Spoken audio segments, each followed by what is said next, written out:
that we turn the shopping experience into an experience that provides security for individuals within informal markets, right? And what gets us going is the fact that Africa's consumer population is growing by 100,000 people a day, which means that every single day there are 100,000 plus more people that are being added into the consumer market that we can impact, and our products and services can make a difference. But core to the notion of being able to make a difference as a business, we can't do that outside of being able to partner with the relative stakeholders or individuals that enable us to have access to this market. So in our case, when I gave you the example of Kilometer, where we provide fuel financing, the key stakeholders for us are the likes of InDriver and Uber, who are critical channel partners to ensuring that we're able to access those operators in that ecosystem. The fuel stations, the petrol operators as well, and oil majors are critical for us to be able to deliver our solution in that environment. The second thing that's equally important for us is the fact that 26 cities on the continent are actually responsible for 60 to 70% of GDP, which at its core speaks to the fact that the environments and the communities that we operate in are equally front and center to our focus in terms of how we think about the value that we create and we add. And then the third component, what drives us as a business, is really the opportunity that sits within the emerging markets to make a difference, right? And to build solutions that ultimately serve our customers for the most part.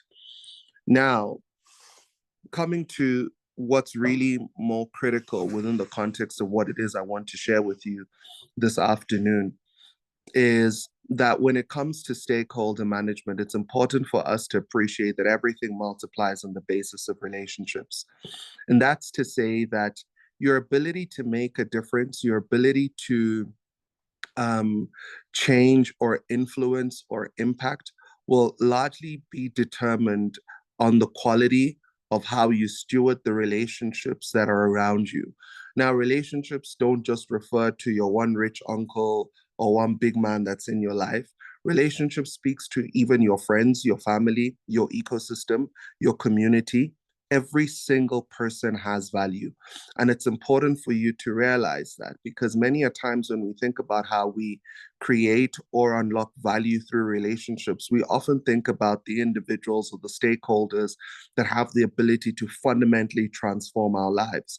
But we actually don't focus on asking ourselves the key question as to, do we appreciate the value that each and every single person that's been placed in around our life holds? And it's important to realize that relationships are critical because they form the basis of opening doors, they form the basis of recommendation, they form the basis of influence. Your ability to steward those relationships well will fundamentally, ultimately influence your capability to ensure that you move to the next level, right? So the first principle I actually wanted to share is the value of people is not their money, it's their attention and it's their time. In my journey of building out SAG Ventures, this was one of the most important lessons that I had to learn. And it was the fact that the value of people is not their money, it's their attention and it's their time. If somebody is giving you their time, someone is giving you their attention, they're giving you a portion of their life and their destiny. As you guys are on this call today, I value you because you're giving me a portion of your time and a portion of your future, which gives me the opportunity to share principles that hopefully will add value to you. And it's so important because in many a times when we think about stakeholders, we only think about them from the lens of what we can get and not actually understand and not necessarily appreciating what already has been given. When people give you their time and their attention, it's important that you don't waste it, which means that it's important for you to think very critically about how you use that moment, because time and energy and attention is an investment. It's an investment that you can either squander or it's one that can yield returns. So how you think about that is absolutely critical, and how you use that attention and time that's been given is fundamental in your stakeholder relationship management. And I'm going to share some tools and ways to think through how that works. But I first want to get through the principles, and hopefully this is helpful.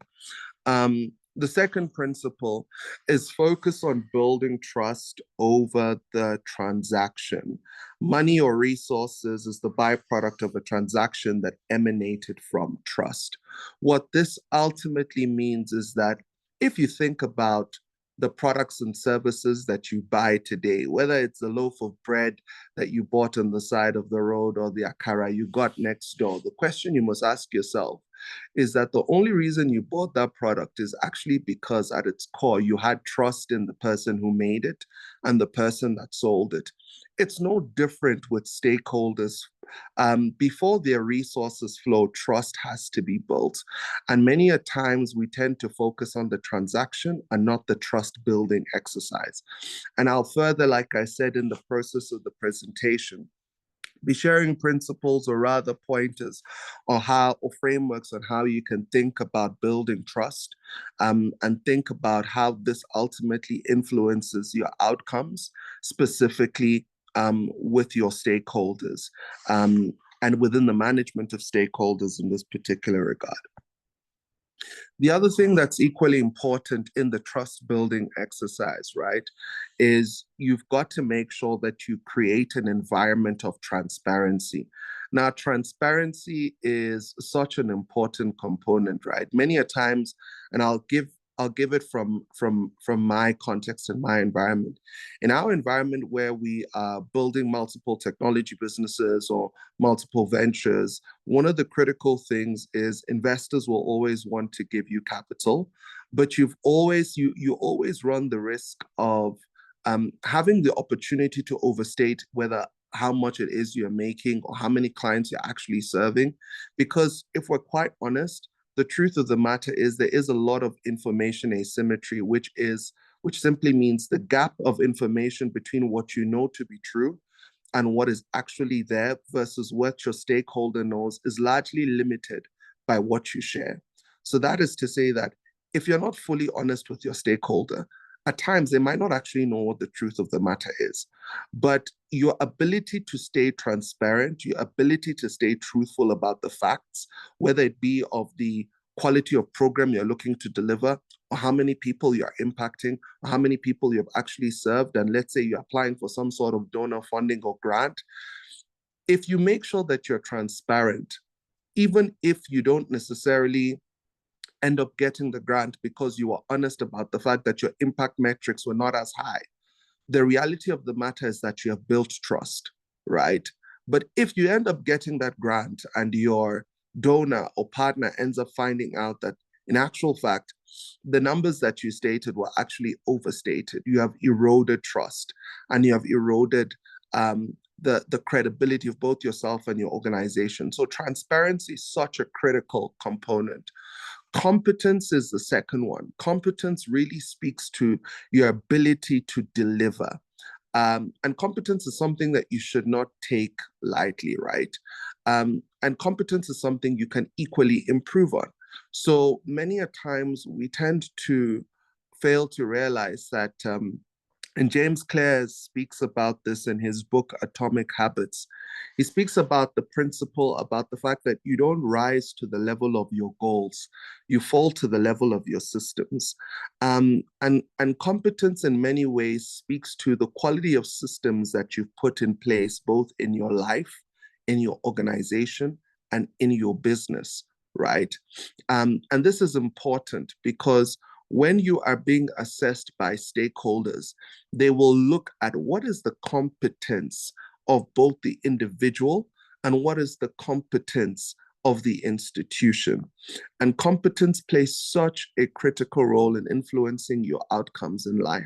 And if there are areas in your life you can stand to be more competent in, if there are areas in your institution or organization you can stand to be more competent in, let this presentation be a challenge to you to actually take a step back and reflect and have an honest conversation.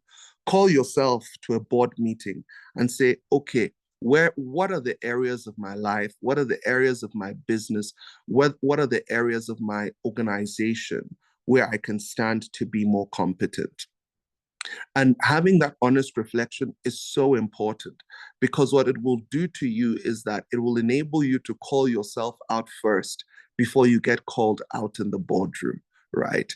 Or in the point where you're in front of critical stakeholders at that particular point in time. So take the time to have an assessment on your competence. The third component is really being aware of what are your limits. And I found this in the early stage of entrepreneurship. What we would find is that because you are so desperate to grow, or you are so desperate to what you call it, get to the next level, you find that you end up biting more than you can chew, or taking on more than you can actually handle, right? And when you tend to do that, you find that you don't deliver at the quality and standard that you should. But it has nothing to do with the fact that maybe you're not talented, or you're not gifted enough, or you don't necessarily have the capability to execute at a certain level. It means that you haven't done a sufficient appreciation of what your limitations are. And the highest version of strength is being acutely aware of your limitations. The awareness of your limitations, and when I say limitations, I don't necessarily mean it from a negative sense. It really is it's really more from the sense of appreciating what are the things that you can or can't do at a certain level. For example, if you have a factory and your factory can only make 50 cakes in a week, right? And you get an order of 500 cakes in a week, and you know you don't have any other partners that can support you in delivering on those 50 cakes a week, you don't have the production capacity to service that contract. What you could do as an alternative, right, is be transparent about, this is what I actually have as capacity. I only have capacity to manufacture 50 cakes. I have competence to probably ensure that I can deliver these and make sure that they are quality. But if you can trust me on these 50 cakes, I can guarantee you that in 3 to 6 months' time, I can raise enough funding to ensure that I can invest in my facilities to build out capability, right? It doesn't necessarily mean appreciating your limits means that you lose out on opportunity. It means that you're conscious of where you need to grow, and it influences how you then respond to opportunity that is presented to you. And when you do so in the way I've described, it lends itself to building more trust and building more what you call respect for your institution or organization, in particular facing stakeholders.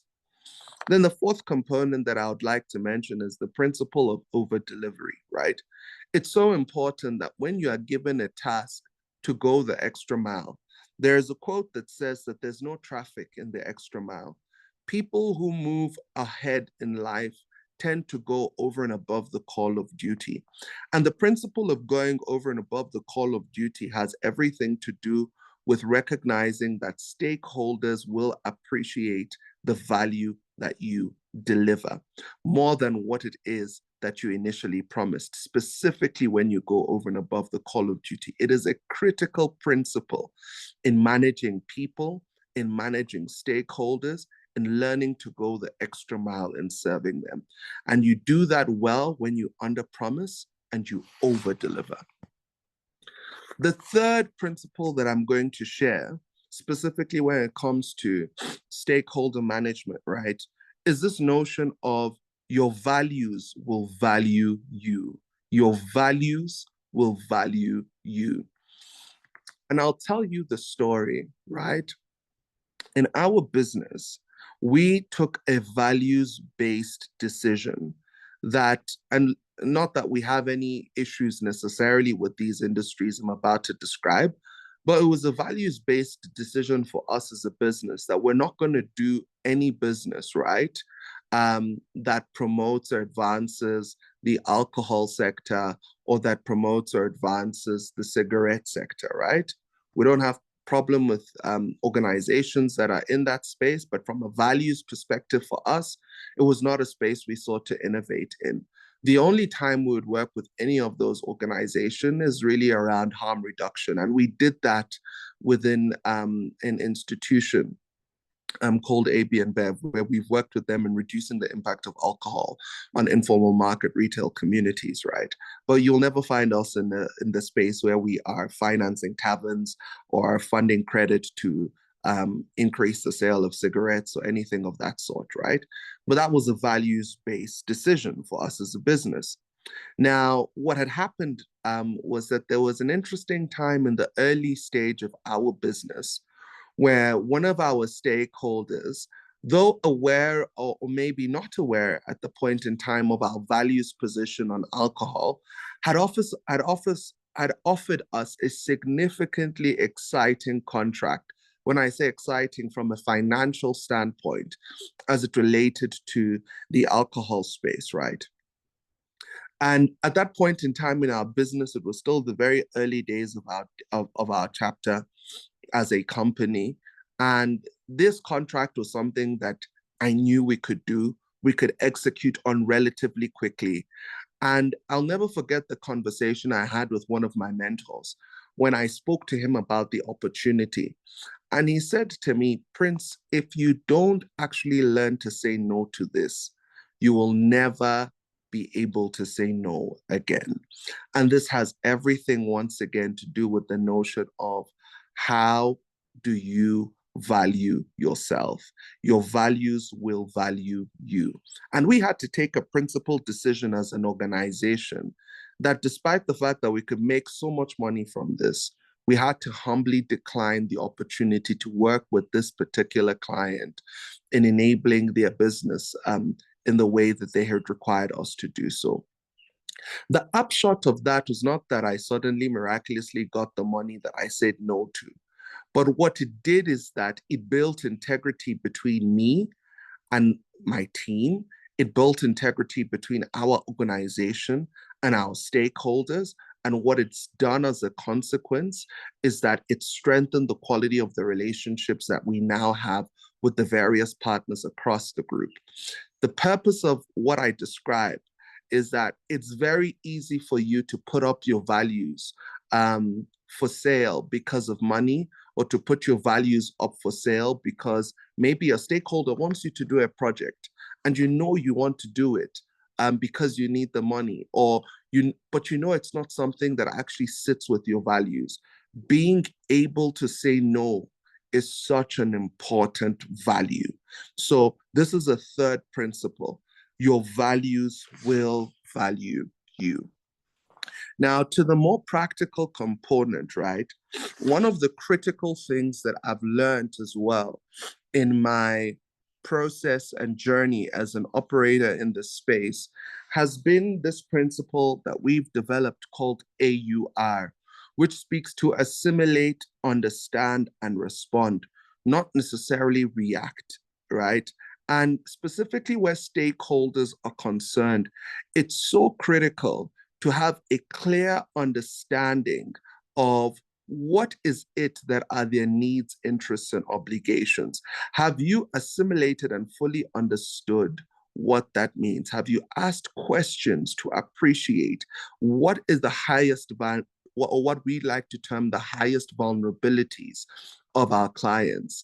And have you been able to get into the space where you assimilate and understand, and in turn not react to the opportunity, but respond? And when you do what we call AUR, you get into the place where you become a trusted advisor. And that's really where you want to get to. You want to get to the point where you're no longer just talking about the quality of execution on a particular project, but the relationship translates from being transactional to personal. And you only get there when you can fully assimilate, fully understand, and fully respond. And that you do by not seeing the individuals that you work with or the institutions or stakeholders that you work with, by seeing them as a consumable means to a corporate end, but you see them as individuals, as themselves, see them as an end in themselves. So AUR is such an important principle, and I would love for you guys to ask me questions about this in the Q&A, hopefully post my presentation ending. It's almost done. The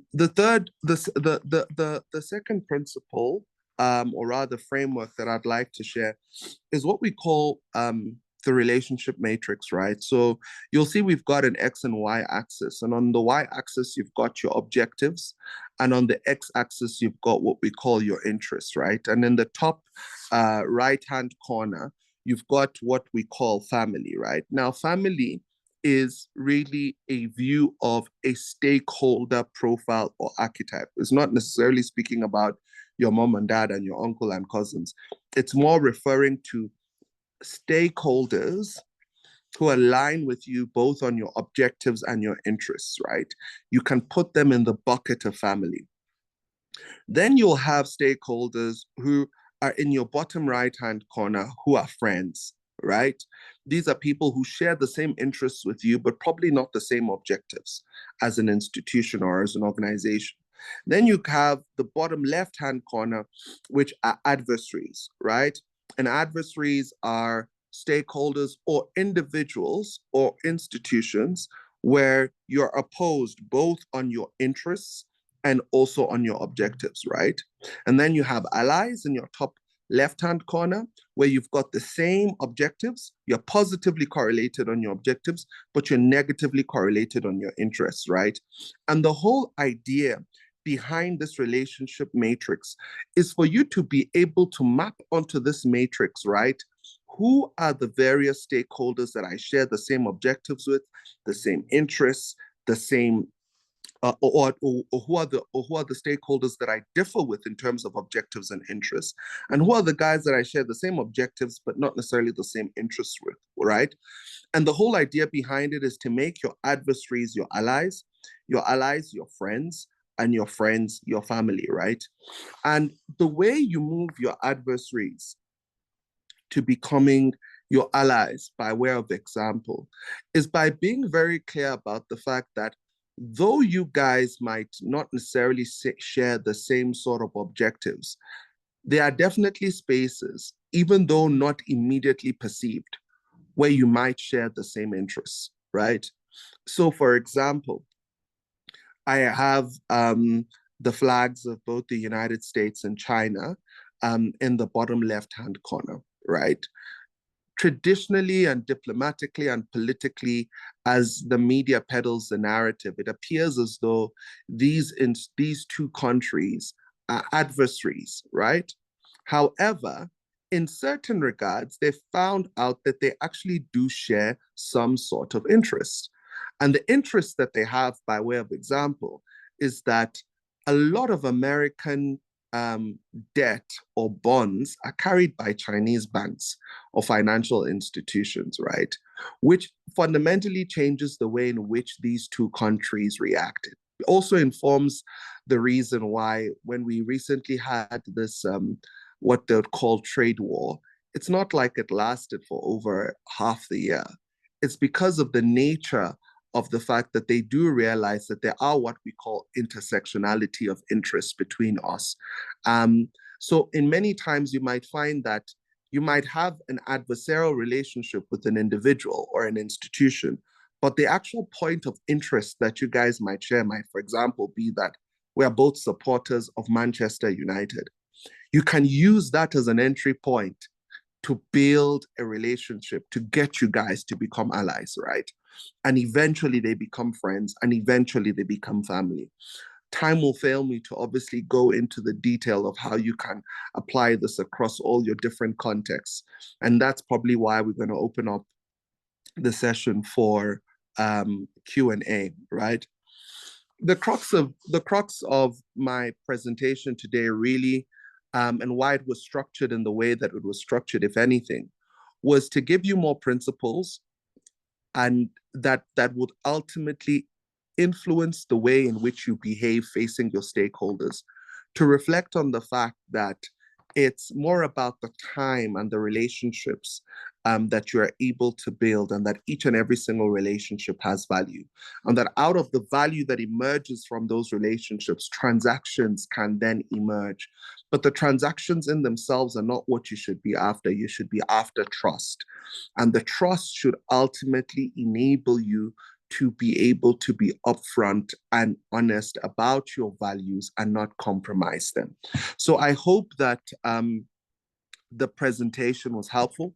I hope that it helps you think through differently your approach as it relates to your partnership lens, and how you manage your stakeholders. And I hope most importantly that it's been able to add value to you as you think through how you go about building your organizations and building your partnerships. So I'm going to stop sharing my screen at this point, and I'm going to open up to Q&A.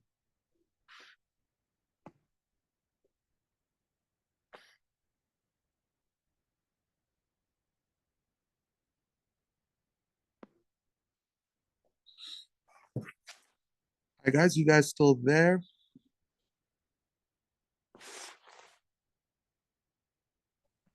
Thank you so very much. Can you hear me? Yes, I can. All good.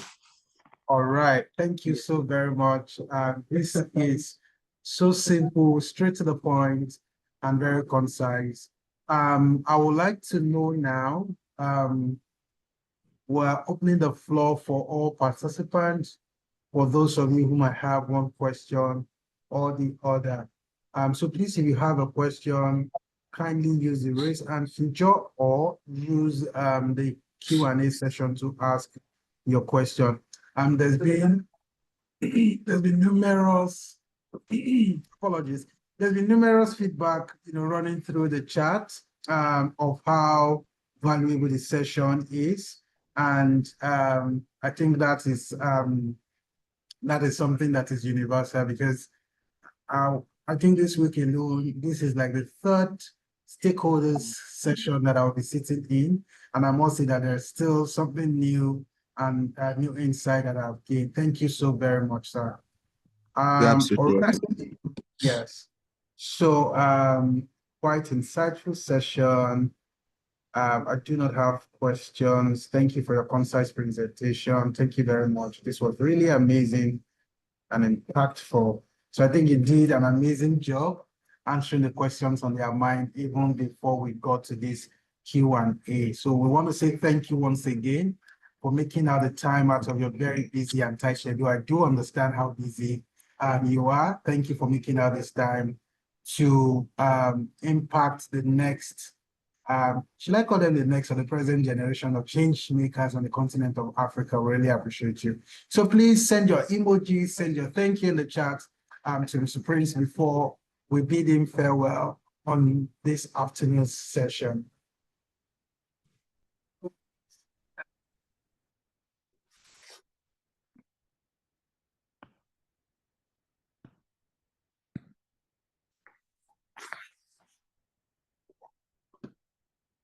Yes, present generation of change makers. I love that.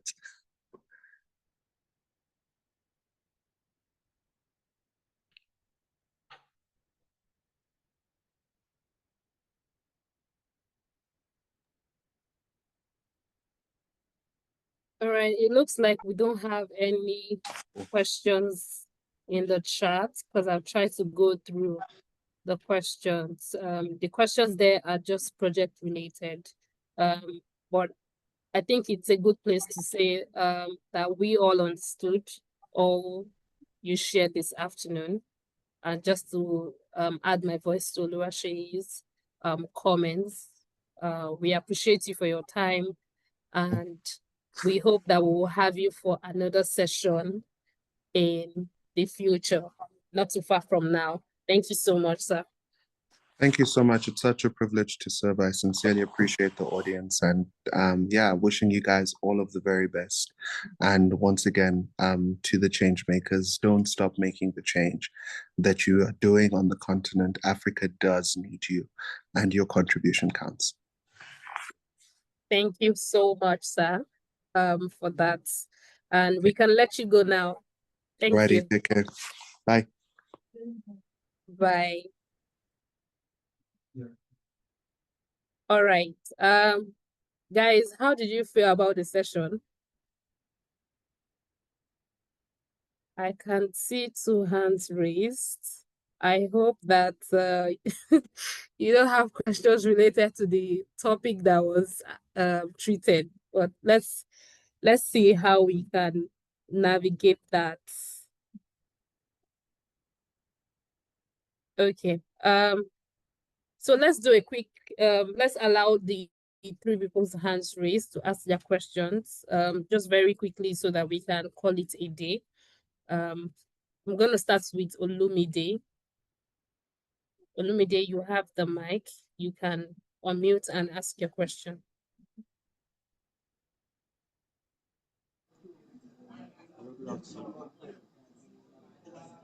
Good afternoon. You're speaking. I can't hear you. It's a bit low. Can you hear me very well?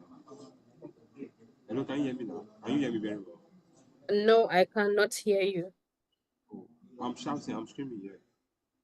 Yes, but your audio is very low. I can hear you, but it is faint. Your audio is very low.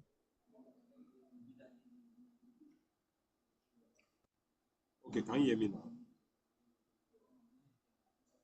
Hello? Can anybody hear Olumide?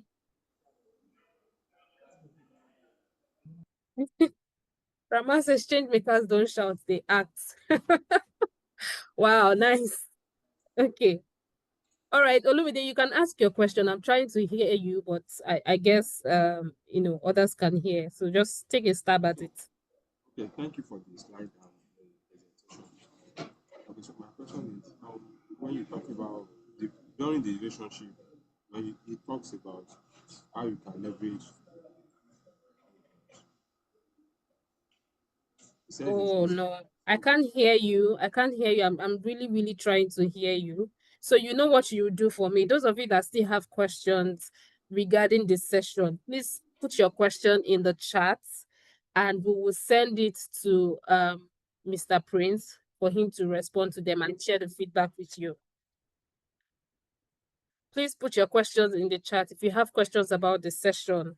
If you have some areas that you still need clarity on, just do me a favor, put those questions in the Q&A session. We will pick it up from there and share with the facilitator and share the feedback with you later on at the end of the week. Thank you so much. Okay, so we have spent we've spent a bit of time here, and I would like to just share quick feedback with you regarding next steps as we look into receiving your proposals. So tomorrow, 20th of June, up until 25th of June, we are happy to announce to you that you can now send us your refined proposals following all that you have learned from day 1 of this bootcamp up until now. We're going to be sharing with you a template to use.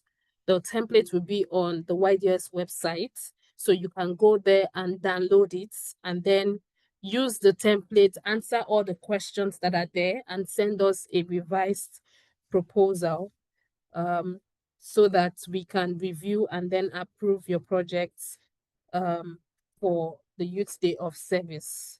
We are also going to be sharing this proposal template with you by email, so please look out for your emails. A number of you are now still reading our emails. We send you emails and you don't read it. I don't know how we can progress from there, but this is just me and encouraging you to please look out for your emails. Always check your spam folder, your spam and promotion folder. I'm sure a number of our emails are sitting down there and you're not even aware of it. So please check your inbox, check your spam folder, check your promotions folder to find our emails. When you hear we send out emails, those are the 3 places you should go to, so that you can get a sense of what we are talking about. Another thing I also wanted to speak about is still this issue of email address. So when we send you guys emails, we notice that a number of you, your emails are not correct. It's always sending us a message that this mail address cannot be found. This mail address cannot be found. Some of you, your inboxes are full and you can't get our emails when we send it to you. So take time today to please go through your mailbox, your Gmail or whatever email you're using.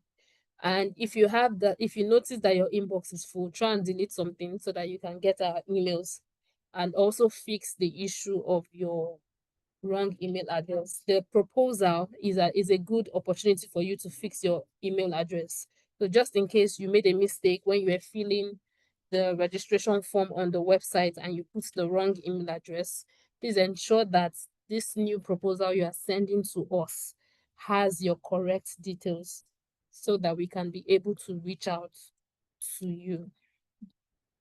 Then we are also going to be introducing something very exciting, and this is our way of spotlighting and measuring your engagement from day 1 up until now. It's called the leaderboard. So the idea of it is we want to see how much you have learned. We want to gauge your participation. We want to gauge your knowledge level.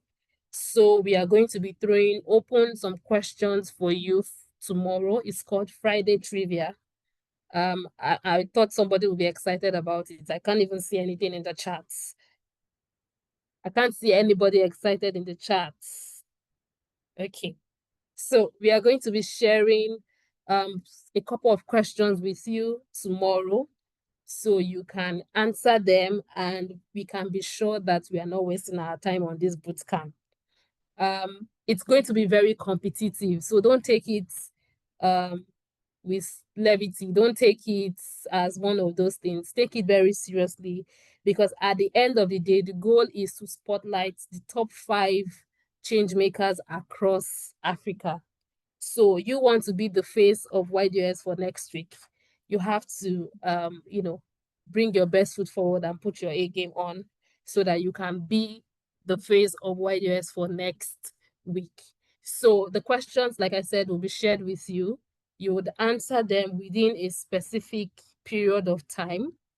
And then the top 5 people with the highest scores get to be spotlighted on our social media platforms. So you're going to be seeing them everywhere possible where Leap Africa has a presence on social media. Sounds exciting, right? Yeah, I know. Okay, so those are the few announcements that we have for you. I don't know if Oluwaseyi has any additional announcements before we call it a day.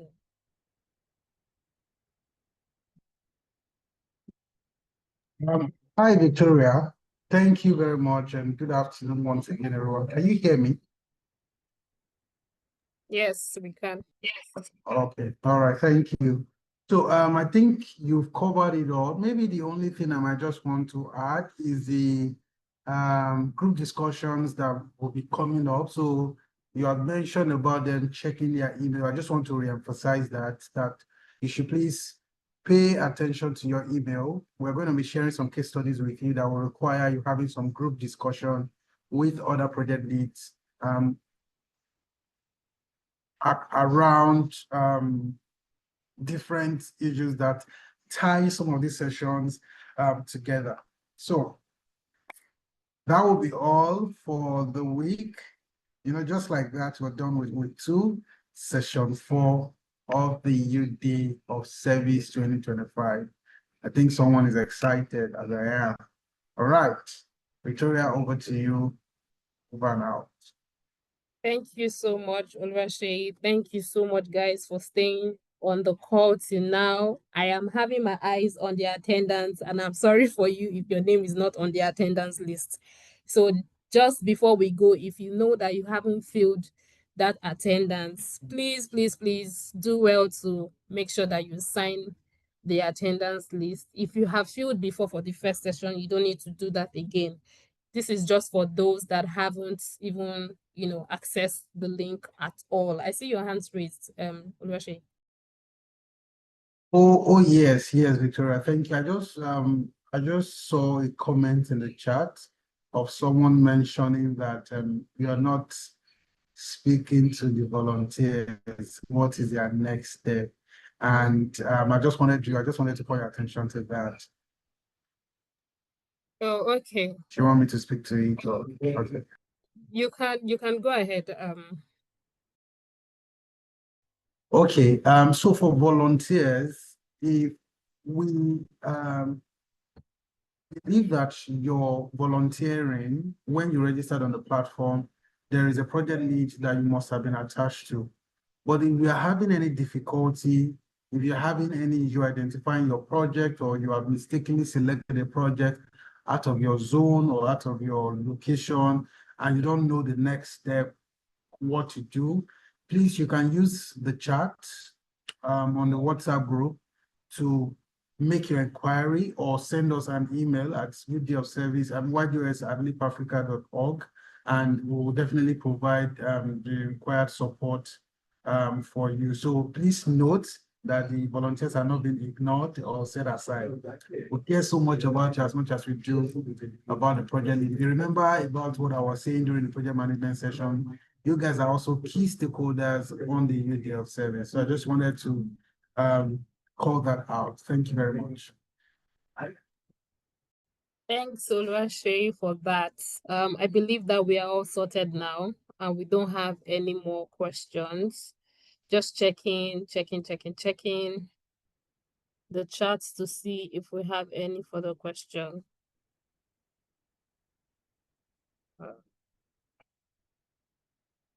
Checking. Don't worry about the slides. We're going to share with you the slides and the recording of the sessions. We will share with you. For the attendance, you are only supposed to fill it once, the first time, right? If you fill the first session, if you attended the first session, you don't need to fill it again now. It's for those that did not get a chance to fill at all. And yes, special shout out to our sign language interpreters. You guys rock. You are the best. Thank you so much for your support, and thank you for always being available to us. Okay, so I think we are good at this end. It's 12:52. Let me allow you enjoy your afternoon. Please be active on the WhatsApp group for the leaderboard competition that we are going to be having from tomorrow. Look for fine pictures so that we can put your face out there and show the whole of Africa who our top 5 change makers of the week we're going to be doing it weekly, so it's not going to be one-off opportunity. If you don't get to feature now, you're going to be featured in second or subsequent sessions, God willing. If you're not on the WhatsApp group, please send us an email. I believe that the email containing the link should be somewhere in your spam folder, but if you can't find it, still send us an email to YDoS@leapafrica.org, and we will share the link with you. Lastly, for those that are just joining this session or joining YDoS as a program, please, we have a baseline survey. It's for us to know if this program is meeting your expectations. If you want us to do anything differently, please fill it and fill it. For those that have filled before, you don't need to fill again. It's for those that are just joining us or just joining the platform. So if you see any of our admin or colleagues put that message up, please respond to it, and we would be happy to get your feedback. Thank you so much, guys, and this is goodbye, and see you later. Thank you so much.